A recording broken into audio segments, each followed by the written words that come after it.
नमस्कार दोस्तों, हमारे लक्ष्मी लोकगीत चैनल में आप सभी का दिल से स्वागत है। मैं आप सबके बीच में लाना चाहती हूँ देवी पचरा गीत। हमारा देवी पचरा गीत पसंद आए तो लाइक सपोर्ट शेयर जरूर करिएगा। कमेंट बॉक्स में जरूर बताइए हमारा ये देवी पचरा कैसा लगा।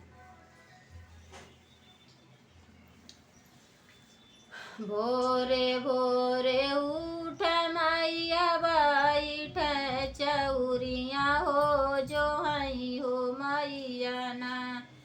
भोरे भोरे उठी के मैया बैठ चौरिया हो जो हई हो मैया ना। ओही मालिनी के डहरिया हो जो हई हो मैया ना। ओही मालिनी के डहरिया हो जो हई हो मैया ना। चूनी चूनी फूलवा मालिन भरली डेलरिया हो डेलरिया ले के ना। चल मैया के दुअरिया हो डेलरिया ले के ना। चल मैया के दुअरिया हो डेलरिया ले के ना। चूनी चूनी फूलवा मालिन भरली डेलरिया हो डेलरिया ले के ना। चल मैया के दुअरिया हो डेलरिया ले के ना।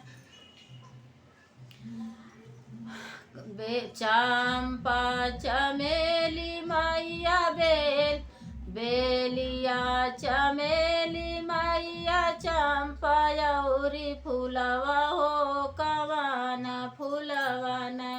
मैया गुही हम हरवा हो कवाना फूलवाना।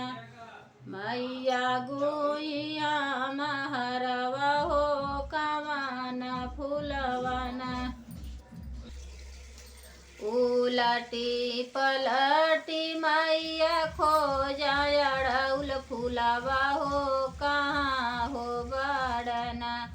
हमारा अड़उल के फूलवा हो कहाँ हो बड़ना। उलटी पलटी मैया खोजा अड़उल गछिया हो कहाँ हो बटना। हमारा अड़उल के फूलवा मालिन कहाँ बटना। मलवा बनाई मालिन गरमा पहिराम हो। मलवा बनाई मालिन गरमा पहिराम हो बिहासी मैया ना। नाही जानू मैं मरमिया हो बेहसी मैया ना। इतना बचनी मैया बोलली मालिनिया हो जनम जुगना। मालिन जानू मोर मरमिया हो जनम जुगना। मालिन जानू मोरी मरमिया हो जनम जुगना। ये हमारा देवी पचरा गीत पसंद आए तो लाइक सपोर्ट शेयर जरूर करिएगा। कमेंट बॉक्स में जरूर बताइए आप लोग हमारा देवी पचरा गीत कैसा लगा। और पसंद आए तो हमको इतना इतना दुलार प्यार आप लोग देना।